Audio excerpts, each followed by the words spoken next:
started. Welcome, everybody. Welcome in. We're going to get started here in just a minute. This is a webinar, so you can see us, but we can't see you. However, you can see the chat at the bottom. Feel free to ask questions and let us know if you need anything or have questions. We have all kinds of people coming in right now, which is awesome. We are so excited. Carol, if you can put, there you go. Perfect. We are so excited to have Dr. Carol Tolman this evening to go through some case studies in writing. Our chapter reading league is really going to have a focus on writing in the next year. And so as we think about the simple view of writing, we are really starting with the transcription tonight. So we are so excited to go over writing samples, think about spelling, where kids are. And I am going to hand it on over. Actually, I have one more slide here. And if you have not joined the Reading League New Hampshire, I am going to put the link in the chat, and we would love for you to join if you are not a member yet. And I'll keep putting that link in. So when you are a member, you're helping us to financially support the mission of the Reading League New Hampshire to advance evidence-aligned instruction across the state of New Hampshire. And we have access to all the recordings when you're a member, and sometimes we have members-only events, and you get the monthly newsletter from the National Reading League. So there's some pretty exciting things happening. Please join us if you have not joined yet. And I am going to hand it over to Dr. Tolman. We are so excited. And I will be here in the background taking any questions and seeing what we need. So welcome, Dr. Tolman. And you are on mute, Carol. We want to hear your wonderful voice. I know we should have a little sign, right? Unmute, unmute. I know. Unmute. So yeah, well, thank you. Almost Dr. Heidi Zollman, right? It's very exciting. Yes, almost. I know. I'm so proud of you. It's wonderful and so exciting. So welcome everyone. It's always a little strange to talk to this little yellow or green dot on the top of my computer and not see all of you and be with you. But I do truly, and we do truly from the Reading League appreciate that you're here. And we do, as Heidi mentioned, invite you to join us. There's so many fun things and interesting things and thoughtful things that we are supporting around literacy, and we'd love to have you with us. With that in mind, though, let's jump right into our content here. And I do want to say first that it's really the Reading League's mission to make sure that we provide high quality information, not only throughout the state, but throughout the country. And sometimes, well, I just came back from South Africa, sometimes throughout the world. So what we like to do is really honor you as the stakeholders that interact with children, interact with the teachers, perhaps your administrators that help support educators and their students. But you are really the ones that make programs come alive. You make these ideas that I'll be sharing tonight come alive. And there's really nothing more beneficial than watching the data grow and watching our students really increase.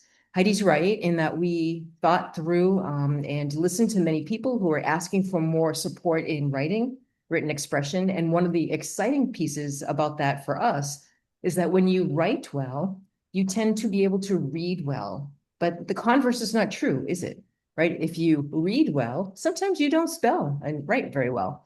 But when you write well, you improve your ability to understand what you're reading and what you're learning. And I'm going to try to weave some of that information and thought throughout our time together. So you are all very deeply valued and appreciated. Thank you for being here and taking this precious time to be with us. And or you're watching the recording, which is just great. I wanted to share that Wesley Hoover is someone that I truly appreciate. And as I am thinking about data and thinking about writing with students, I noticed that we really have lost some of our ability to be able to talk through cases and case studies and analyze and make data to make instructional decisions. Some of that stems from being sequestered during COVID. And I would really like to make sure that we're careful that we're not reactive to some of the myths incorrect information that we have out there on social media. It's hard to weed through a lot of that here. And finding information that is really solid and based on research or best practice, even though research hasn't found it to be true necessarily yet, is really tricky sometimes. So it is our hope that as Wes Hoover would say, we can really have good research-based information and discussions to understand what we are doing in our instruction, why you're doing it, for which students, and for which time. And sometimes I would say for whom, under what circumstances, for how long. But this is Dr. Hoover's message to us, the ability to take the information and the research that we have read, we have shared, we learn together, and take that information and understand it at deep levels connected to our students. That's what this is all about. So with that in mind, our session's big ideas include taking a look just briefly at assessments. Assessments drive what it is that we might do with our students here, but we don't want to over-test. We are just talking about that the other day in a literacy committee meeting in one of my districts. The idea that if we are considering other tests to put into our protocol, we don't want to over-test. So we have to ask ourselves, what question or questions might an assessment answer that is going to help me improve instruction? And if we can't identify a good question or questions that assessment is addressing, perhaps we're not ready and don't really need to give that assessment. One of the things about writing that we certainly will want to do, however, is beginning, middle, and end of year, do a writing prompt that is authentic, not meaning it's not something made up or contrived that we ask students to do that has no connection to what they're learning, but a writing sample, and we can try to analyze what it is that we have, we see them, and we can watch their progress in multiple areas of writing. We're going to look at one such example this evening. It is gold to really understand what students are showing us, because oftentimes when they spell and when they write, that's really an instructional look at the ideas that they are able to conceptualize and express within the linguistic systems. So in their brain, we can often see how deeply knowledgeable they are at the phonological level, or at the orthographic level, especially with spelling, or the morphological level, when we see not only at their spellings, but their understandings of how to utilize words and syntax, the part of speech. We also can see how they work with words together in order to form sentences and then connected sentences and paragraphs to express their meaning in a wide variety of ways. Whenever they make mistakes, that's the goals, that's the idea that we can certainly take a look at what we've taught, what they have been able to express and not express, and go where they are and meet them where they are and give them what they need in order to move them forward. So this is something that we're going to take a look at. And of course, I always like this little dance in some ways. I kind of conceptualize it that way when we're teaching. We don't want to give students so much feedback that they don't have to think for themselves. We also don't want to lay back too much, because then our students that don't have lots of background knowledge or are confused need some more explicit explanation. They may not be able to articulate what it is that they need to change or do. So we need that just right spot. So we'll be thinking about what that is when we're providing some feedback for our students. And then just because we taught it doesn't mean they're going to learn it. So we may need to revisit that over and over again, perhaps in different ways, to make sure that we understand what we're teaching and they are learning. With that in mind, let's jump into our third grader. This was a third grade student at the beginning of third grade. The student was in, at a school, doesn't matter what school necessarily, but there was a case study that the teacher had to utilize for a course. And so she used one of her students as an example. And this is that case study. It is reported that throughout the class, this is one of the strongest students within the class. And he likes to read, but he really doesn't do it very much because he really prefers to be outdoors. Kind of reminded me of my granddaughter, Mimi, who, when I try to get her, she's 4, but to look at the alphabet with me or count numbers or really follow along in a read aloud, she'll look at me and she'll say, Bob, like, I just want to go run. I'm assuming one day, perhaps, she'll be a little more interested in slowing down and taking a look at those books with me, but that's okay that it's not right now. So with that in mind, we have the Ames Web information for the student here. It is all on benchmark. And there's a writing sample, which I'm going to show you here, a spelling inventory. We'll circle back around to take a look at that. And a little snippet of the phonics and word reading survey, where actually he did quite well. And there's still some information to glean from that. So with that in mind, this is a writing prompt. And the writing prompt is, it's a weekend review. Typically it was given on a Monday morning, and they asked the students to review or write about what they did on the weekend. Please take a moment and read this to yourself.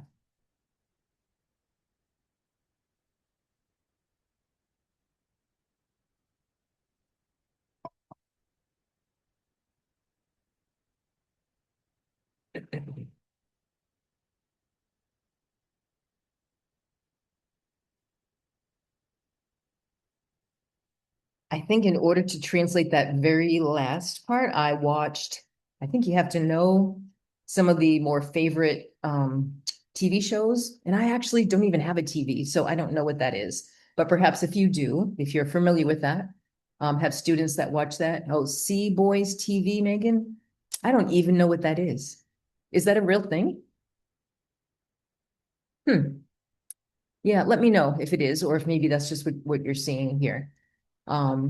Nonetheless, you can see and probably get a good feel for what the student is able to do and not do. And maybe you have some questions here. So here's what I would like Heidi to share.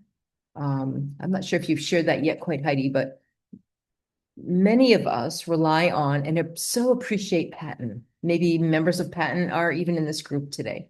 But Patton is the regional service center that supports educators within the state of Pennsylvania. And they do a stellar example of providing all kinds of resources to the country and throughout the world that are free and are very, very reliable, very valid, and very deeply thoughtfully created.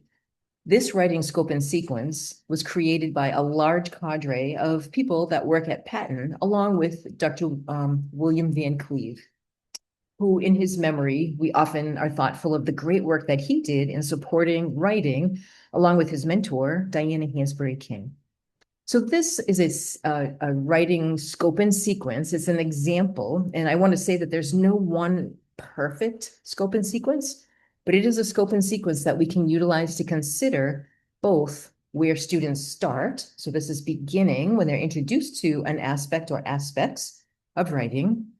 D, where they're developing. So perhaps something has already been introduced, but they need practice on that. And many times, because writing is such a complex task, those developing skills, they work throughout maybe months, sometimes even throughout a couple of school years. You'll see the D.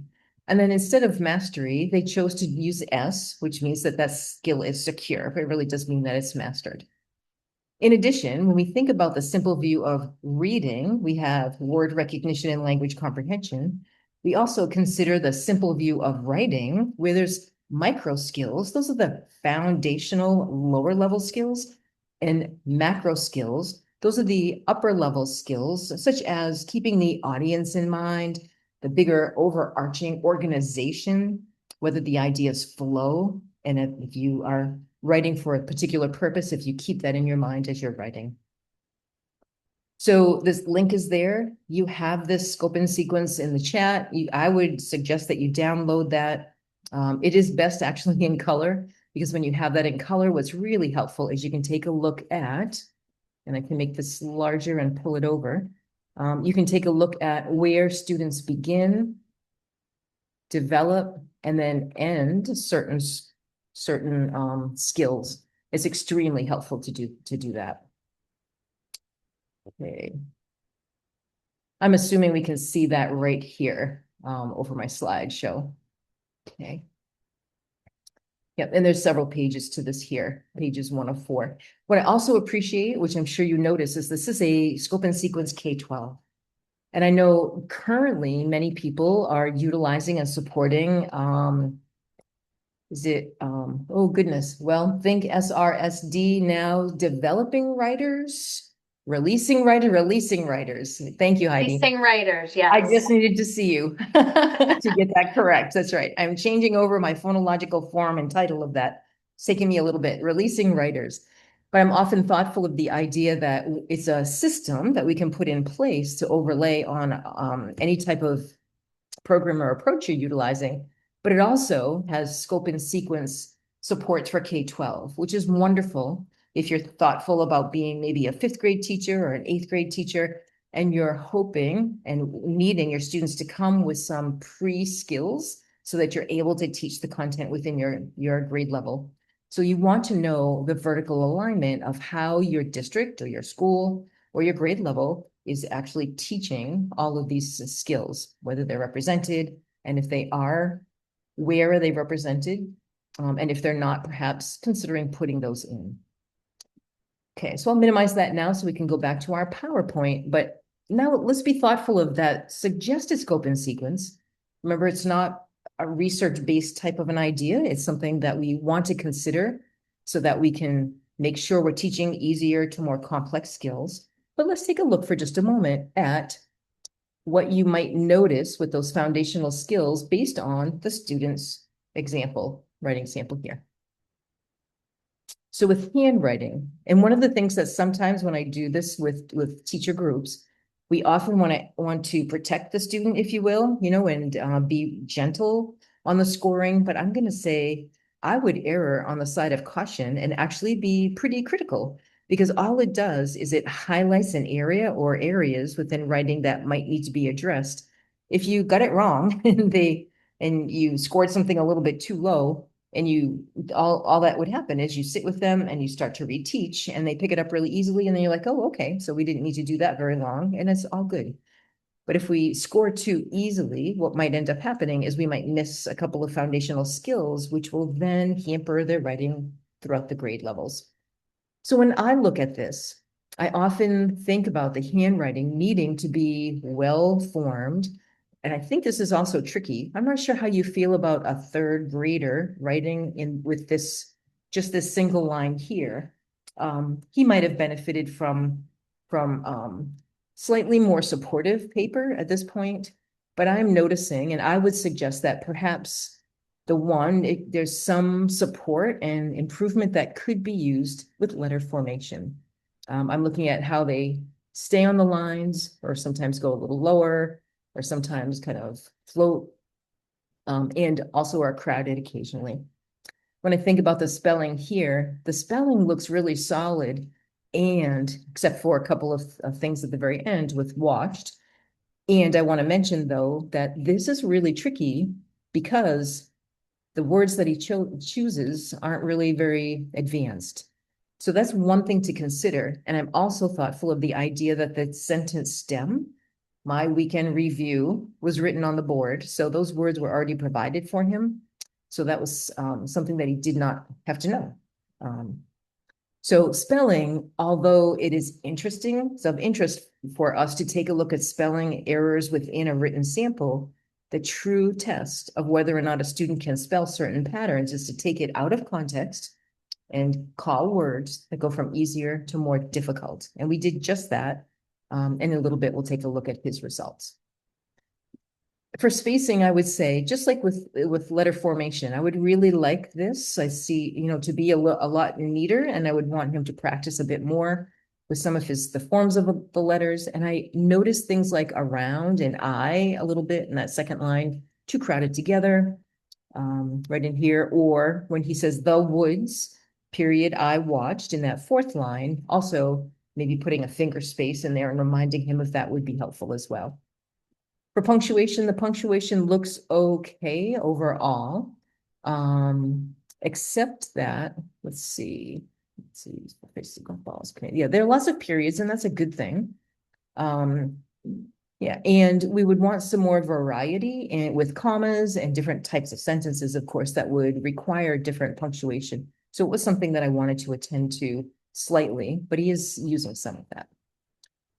So now if I think about that, it's your turn. Take a moment to consider, how would you rate his creation of sentences? If we look at Pattan, and we consider what Pattan would require for sentences right in here, and I'm going to go there just a minute. We ask ourselves, what should he know and be able to do at the sentence level? Well, for the beginnings, the capitalization, he should, by third grade, have completely mastered capitalization in the beginning of a sentence. Proper names, that should be developing, and using the pronoun I.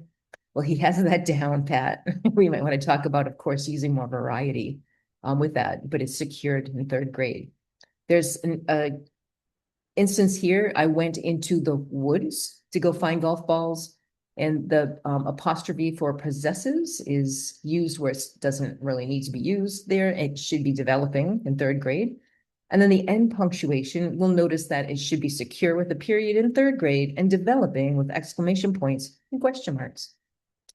So when we think about that and keep that in mind, perhaps there are areas here that we want our student really to develop.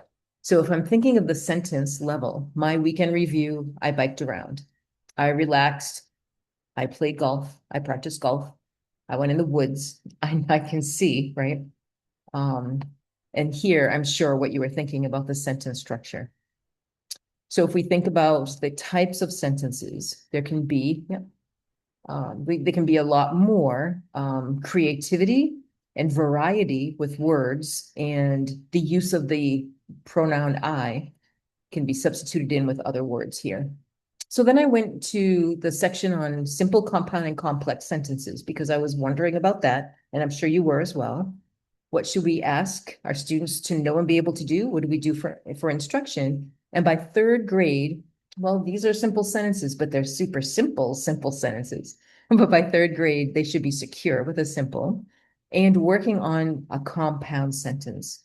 So you can see that sentence structure is definitely a focus for the student here because they're all simple, very truncated, very formulaic sentences, if you will.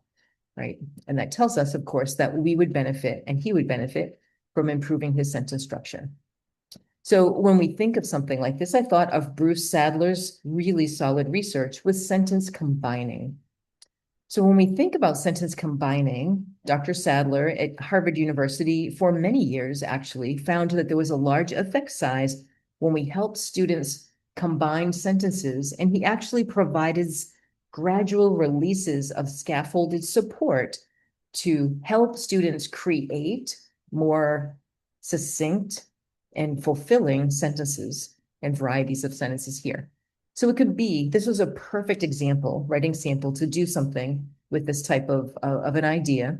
And I want you to try this with me. So there are cued activities at first, and then we're going to gradually release that and just give the students 2 or 3 sentences to combine.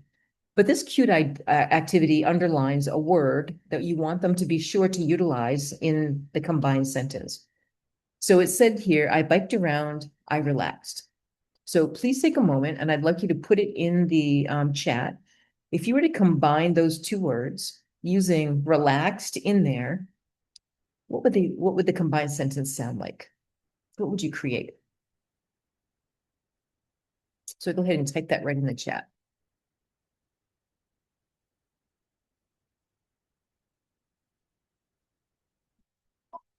Not a lot of variety. I see it. Yep. Yeah. Thank you. Yeah, thank you very much. Yep.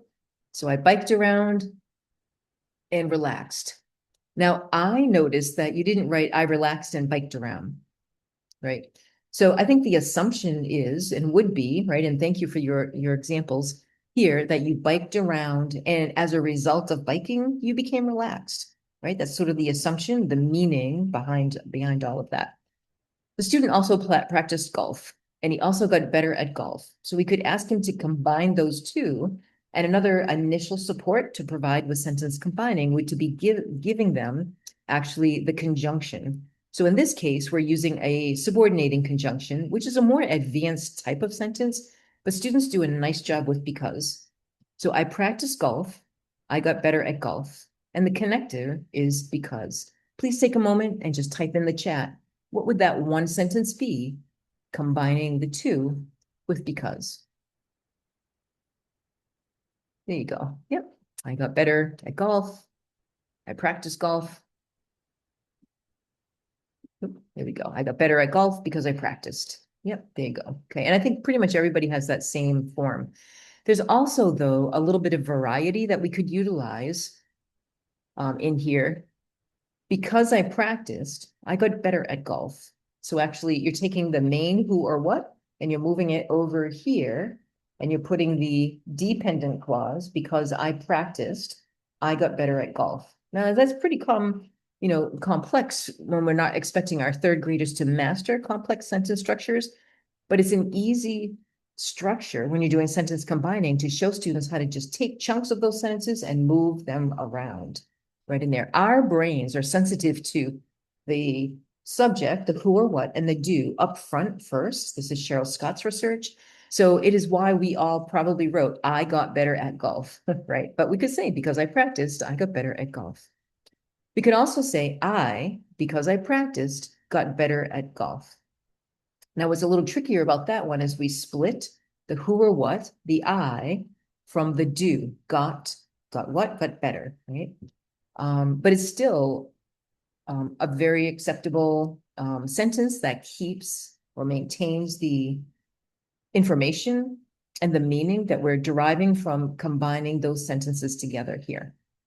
Okay, so it's just another way to show students how to combine sentences. You can start with the easy way and then provide them those scaffolded cues, like underlining a word or putting a certain conjunction in parentheses to help support them. And then gradually you decrease that support from them here. So then it could become something like this. I biked around, I relaxed, I played golf. Take a moment, write a sentence with all three of those ideas. What would that look like? That's what he put in his first passage there.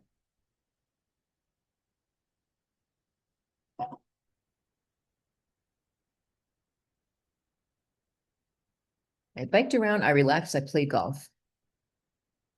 So I bike around, played golf, and then relaxed. Okay. That one assumes those two activities were relaxing to you. I biked around, I relaxed, I played golf.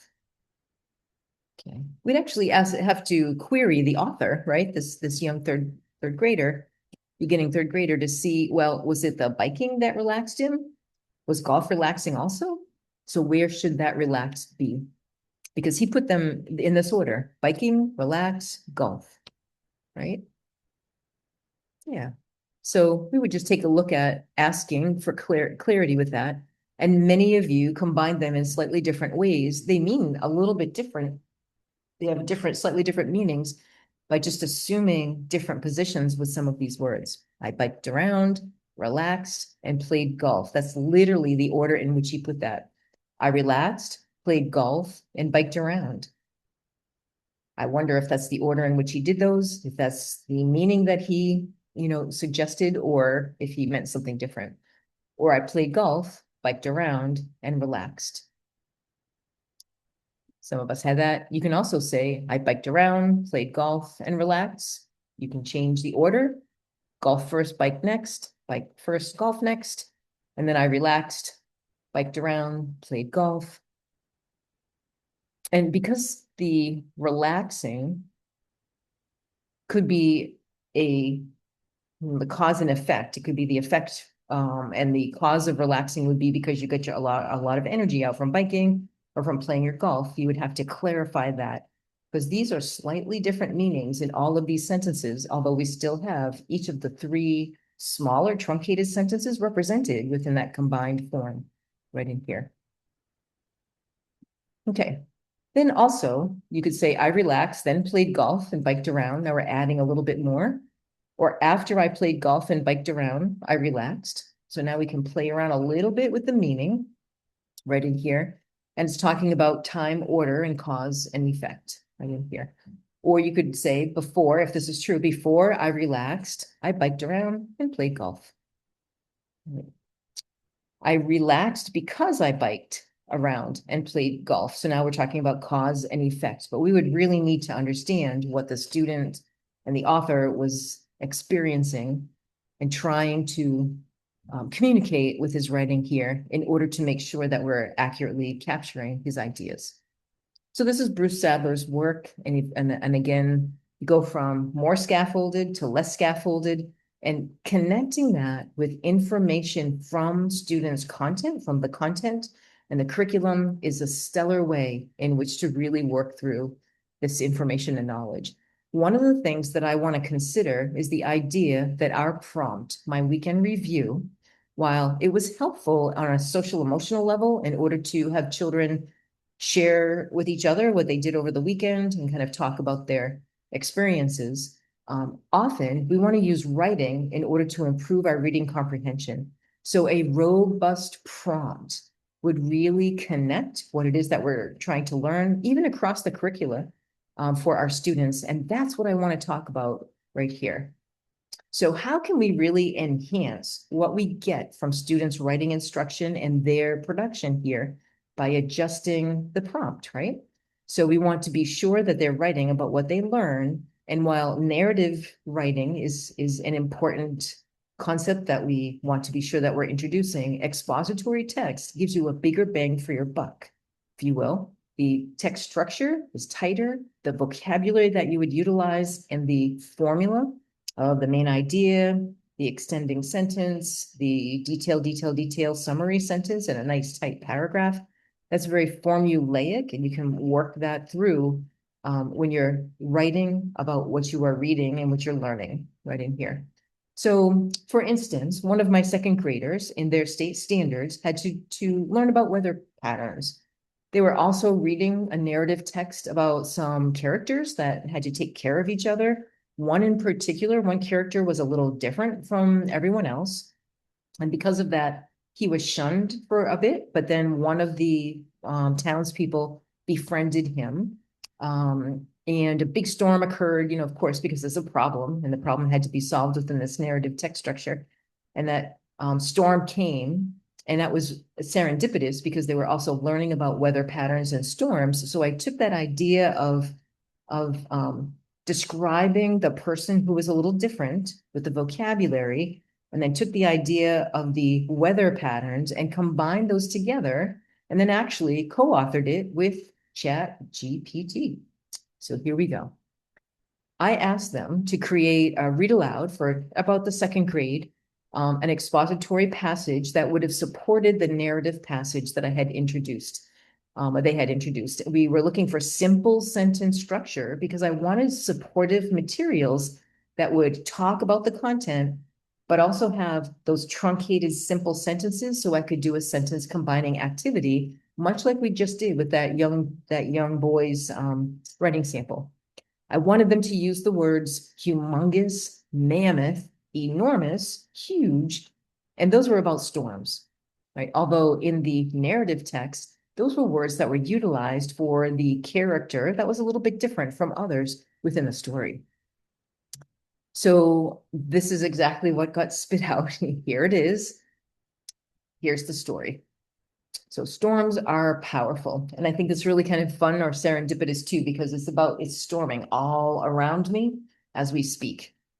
So when we think about storms are powerful, you can see, much like that young boy was writing in the beginning of third grade, storms can be humongous. They are very big. A storm has huge clouds. The clouds are dark. We would often say that's, of course, not how we want to write, but I was asking for that purposefully so that I could create a sentence combining activity that would weave in information about their unit on storms. So it talks about thunder, and it talks about lightning. It talks about sizes, and you'd see the word mammoth, enormous, right in here. Of course, things that were a little bit scary, humongous and big and dark, large. But it also speaks to the idea of nature and the idea of water helping plants grow and keeping the earth alive. So what would we do? Take this passage, we could print this out for students, and then show the original and ask them to combine those sentences together. So it's a win-win. They have to think through the meaning of both of those sentences, work on elaborating and creating more colorful, simple, and sometimes compound and complex sentences, and they're reinforcing the content. So take a moment. The original first two sentences were storms can be humongous. They are very big. Please take a moment and in the chat, How would you combine those two sentences into one idea?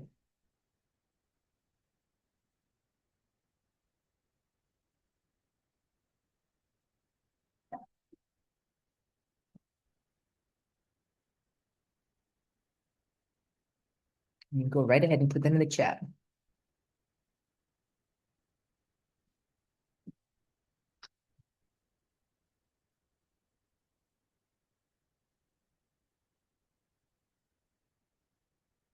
Oh, yep. Okay. So that second one here, a storm has huge dark clouds. That would be clear enough. Storms can be humongous, which means they can be very big. Yep. These are pretty redundant. Yep. The storm has huge dark clouds. Chiquita, I love seeing your name there. I miss you all. We might want to also think about people watch storms carefully. They want to stay safe and dry. We could use a connector there. You'll remember that in the scaffolded approach to this sentence combining, we gave the student because, but in this one, we're not giving them any words.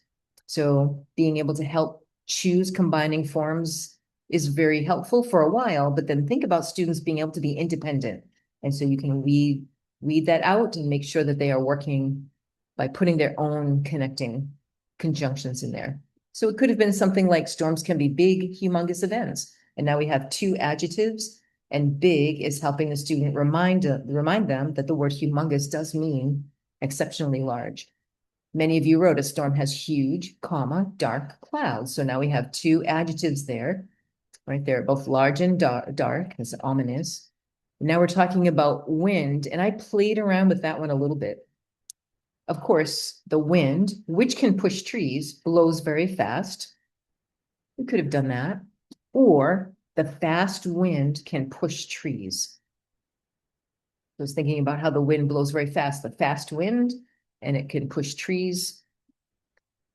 People watch storms carefully. So in order to stay safe and dry, people watch storms carefully. That's a little bit more complex than putting people watch storms right up front. In order to stay safe and dry, people carefully watch storms. So we're moving our words around slightly, same meaning. And what we're trying to do is develop syntactic sensitivity for our students. Literally, instead of the I like this, I do this, I was here, I drive that. We want some variety so that the reader can really attend to and be absorbed into what it is that they're reading. We also see this one here. People watch storms carefully in order to stay safe and dry, right? So some of us has some of those combinations, but we can play around with those and actually talk about that in draft form. And the idea that writing is never done, right? But Dr. Sadler's work on sentence combining helps us see that there's numerous ways we can put these together and then ask ourselves, are we really maintaining the content and the meaning of what it is that our author really suggested? Okay, so maybe we went from this really truncated passage to something like this. You could literally ask your students to rewrite something that you had taken and pulled out into very simple sentences, and they can combine sentences to rewrite it like this.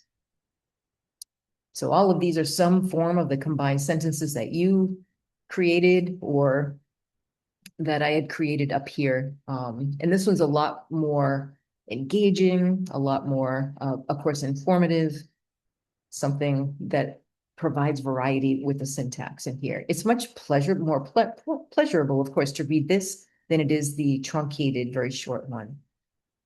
Can you imagine if you had a certain topic that you need to cover in standards?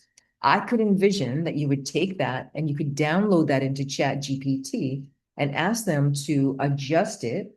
You can tell them which vocabulary you want to include in there, but you want to tell them that you want simple sentence structures, right? And you want a certain grade level spot, right? That's a little bit wishy-washy. That's not quite as scientific, but also it gives you sort of a realm within which to work, and then spit that out and then take a look at it, adjust it as you need, and then ask students to work together to recreate, just like we did here with the storms, a story that is much more creative, and much more sensitive to the syntactic structures that we want to use variety for. And it's another way for them to get into the text. So I think this is a really great idea, occasionally to utilize that approach in order to get students to be more successful in writing about the content that they're learning and about sentence structures that are beyond just the simple sentence with really good prompts. So hopefully that's a good takeaway, but you need to be careful what you ask for. So when I often ask for really complex or lengthy or a variety of syntactic structures within my students' writing, sometimes we get this, right? Where there's a lot of content in here. And some of this is a little truncated, but PE is fun. I get to play sports and we get ran and we get to play hockey and we get to play soccer and I get to play with a frisbee and school is fun. And that is why PE is fun, but I still need to keep going. But my favorite subject and I can play with my friend. This reminds me, providing that type of structure we just talked about where we're asking students, we're teaching them about the syntactic role that is within our assignments in writing is very different from just providing a prompt and asking them to write in isolation. A couple of things come to mind for me. If you have nothing to say, you have nothing to write. So we should have our children talk, talk, talk first, right? Oral language is that real foundation for reading and for writing. And here, this is almost like a list, right? That the student is sort of talking more in a prosodic way than in a really discourse manner, more formal manner. And it's kind of listing what they like in here. But if we provide opportunities for more structure and we ask them to talk a little bit before and then provide sentence combining types of activities with those shorter sentences, then that will help them see the differences between how we're creating sentences, how we're using punctuation, how we're really moving from beginning, middle to end of the information that they're trying to share. And not only did this continue on and go off, but it just continued on another whole page right in here, right? And went off topic right in here. So we just want to be careful that we're providing supportive, direct, explicit instruction around what we want and not just saying, here you go, pen and paper, please write. We talked a little bit before we started here with the idea that the only piece of data, if we only use just a writing sample, it's not quite a complete look at what a student might know and be able to do. So spelling surveys tell us an awful lot. They tell us a lot about the linguistic systems in our students' brains and what they're able to utilize and work together with. And especially when I think about the phonological forms of words that they're representing, the orthographic or the correct spelling of the words they're representing, and whether or not they're representing morphemes, right? The morphological structure of the words. So if I look at this, actually, this is really quite solid. We have bridges, that DGE convention. In our language here, bridges, they're actually dropped out the j sound in here. Crutch, that's a TCH. So I'm thoughtful of this. These are both trigraphs that are orthographic conventions, although in bridges, he did drop a phonological sound there with j. We also notice that there's an orthographic convention with dropping the E before you add a suffix that begins with a vowel. Now, why didn't we see that in his writing? Because he didn't utilize words that were more advanced. And actually, that's a little key that some of our students that are weaker spellers tend to write fewer words and they write easier words. So that's why it's difficult to really get a handle on spelling and the students' understanding of spelling when you're looking just at their writing samples. Spelling inventories are just wonderful for this. You'll also notice here that we have trudge, DGE, the same type of thing as bridges. And then also, this one is a tricky word, that's gnaw, right? Knaw. It's not a word that's very common. You don't see that a lot in print, so many students get that one wrong. Okay.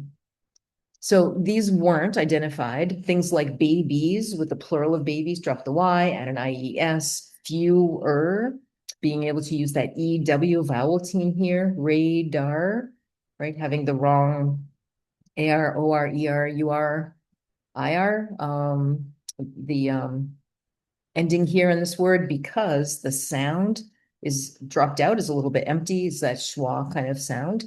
Treasure, we see here, and obedient. Those are the two words right there that, and then questionable is also something that I don't have circled here, I don't think. No, I didn't, but that's also something to take a look at it at that point. Organization, nice job with that, actually. And same with resident, nice job with that. But it tells us when we look at this, and some of us we've done a whole session just as a case analysis on writing through the spelling inventories and misspelling analysis. There's a lot to glean out of that.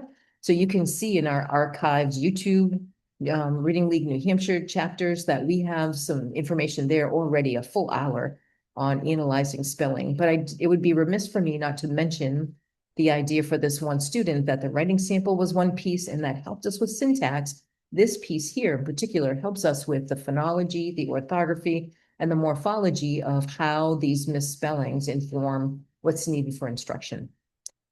We're not done yet, though. We also need to take a look at something like the phonics and the word reading survey. So when we take a look at this right here, he did extremely well all the way through. Only made one mistake here on mixed syllables with consonant LE with bugle, and read that as bugle right in here. And I bet you know why, right? If you think about why, you think about the idea of open syllables versus closed syllables. If you wanted that to say bugle, you'd want to double the G, right? So for a student to understand that, they would know whether to use the or the U. And interestingly enough, these are all real words, and he didn't change that because buckle's not a real word. So that was sort of interesting as well. So, okay. Okay, I want to take a look. Megan, thank you for that wonder here. So a type of an intervention or support to provide or recommend for a student that scores well on phonics and decoding, which actually he's done fairly well here, right? But very poorly on their spelling inventory. And that happens because, again, we were mentioning a little bit earlier, students can read well, but they actually sometimes don't represent those patterns of spelling accurately. One thing I would do is if you have this, when you have the spelling inventory, analyze it not by how many words were wrong, but analyze it by how those errors occurred. So you could have 10 errors, 3 students sitting next to each other, and each of them had 10 errors, but the way in which they made those errors were different, meaning that each of them might have needed a slightly different approach to supports. So for example, you would want to analyze it. Are they leaving out sounds or confusing sounds, right? And if that's true, that's a phonological concern that we want to make sure that we address. We look a little further. Now we have a new tool that we'll be talking about tomorrow. Actually, we have a webinar that's sponsored by the New Hampshire Reading League also on the PADI, KA, which is from kindergarten to adult. We could utilize that in order to see where the student might break down in their understanding of how many phonemes are in words and how to manipulate those phonemes, especially when there's a blend involved. We could also take a look, and this is much more common. It may be that they have many of the orthographic patterns that kind of slipping, things like dropping the E before you add ing, doubling something if you want a short vowel versus a long. So many of those orthographic conventions, we would want to reteach those based on really some of the solid tier. If you have a solid tier 1 program with lessons, you can reteach some of those lessons for what those students misspelled right in there. So that would be important. And you might like see, we didn't talk about this bottom part here. This student here is misspelling soft C, soft G, or misreading it, I should say, not misspelling it here. So that's the French influence in our language. And by the beginning of 3rd grade, I'm not so worried about that, right? Because that would not necessarily be something in the curriculum that we would have them mastering.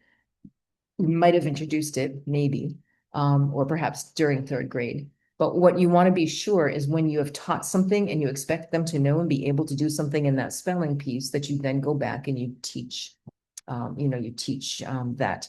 There are programs specifically for students in that 3rd, 4th, 5th, 6th grade level who might not have had good instruction in spelling or gotten through and still spell poorly. And things like spellography speak exactly to that need. So that would be 2 to 3 times a week, maybe 20, 25 minutes, where you would put students in groups based on their abilities, and then work through lessons that are very explicit around all the layers of language and how we represent those spelling pieces. And again, sometimes I think about this, right? And I think you all probably would agree with this. It's not a program that fixes this, it's teachers that teach students. And those programs are beautiful vehicles by which we can utilize them to help support our students. But we really need, as teachers, to know this information in depth so that we can then do the diagnostic work informed by the assessments. So I'm noticing, those types of errors. So Megan also asked, thank you for bringing that up. But another expansion to that is utilizing programs, solid programs that you have in tier 1, but revisiting certain sections of those. And I just wanted to share here that there are steps, if you will, in a really good lesson format for word work and or spelling that really helps students go through reading them, writing them, spelling them, making sure that they have practiced seeing those words a lot. Because our brains are those pattern-seeking, self-teaching mechanisms once we understand the alphabetic code well. But the difficulty is you can be reading a lot and still be a weak speller and still need practice and reinforcement and support. I did not include this here, but there are 5 principles that govern spelling if we're looking at that aspect of writing, the spelling piece, and we're asking about that. And those 5 aspects of how the spelling patterns are organized within the English language are helpful to review for some students who still continue to make mistakes with those. But you'll remember here, this is the good steps in a lesson plan, a word work plan, a spelling plan. Do something that's a review that you know that they need more reinforcement and support for from some previous skill that they were using, but still confusing slightly. You want to warm up your ears for what your eyes are going to see. So you warm up phoneme awareness as needed. And then you have a direct I do. You are explicitly telling students or reteaching, if that's the situation, a certain skill or skills that you notice from that data they need to review. Homogeneously grouped, and go back to the easiest, earliest skill that they have used but confused, and then work up from there. Anita would say, meet them where they are and bring them up to where they need. And of course, you want to then read lots of words. You might map them, phoneme graphing mapping. You might highlight them within text. Certainly, you want dictations. And the older the student, the more you want to dictate. You want to dictate words, phrases, sentences. You say, they write, you check, right? That whole pattern and routine is extremely helpful, very important. And the more you write, and this is with handwriting, the more you write and they're writing and spelling accurately, that motoric movement helps binds the linguistic systems within our brain, the phonology and orthography, morphology, semantic syntax, all of that gets bound together. And then you want them to read a lot and write a lot. And that whole piece of the you do, that's 15 minutes. That's the biggest chunk of what you want them to experience when you're going back, taking a look at the data from their writing, from their spelling inventory, from their phonics screeners. And with this student, we didn't dig back into something like the past or the patty because he didn't have that many phoneme awareness concerns, right? So not everybody needs everything when we think about that.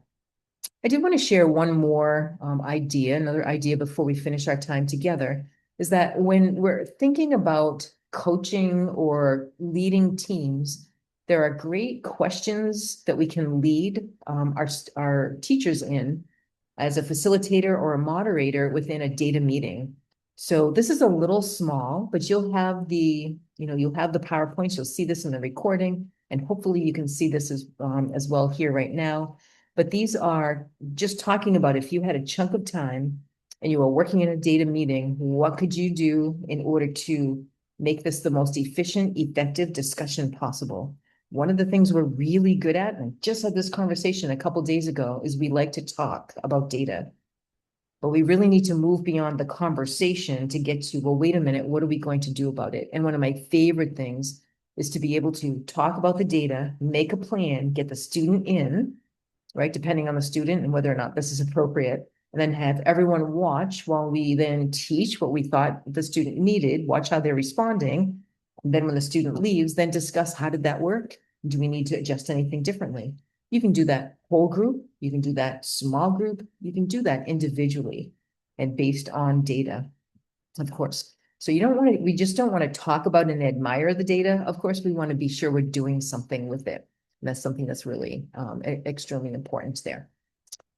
Okay, so again, those are really small here, but it's talking about like you could do the bridge to practice activities if you happen to be supporting let your letters work. You can do case study analysis because it doesn't just have to be letters. You can do surveys, phonics screener, spelling inventories, a phonology screener, notes. And now we also know too, one of the things that we would want to screen for is cubed, and we would want to put that in place so that we can screen language components as well.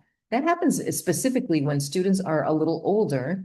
They need to start reading and understanding multisyllabic words, and they can use the good decoding that we've taught, but they don't land on the word because they've never heard the word before. They don't have the phonological form of that word.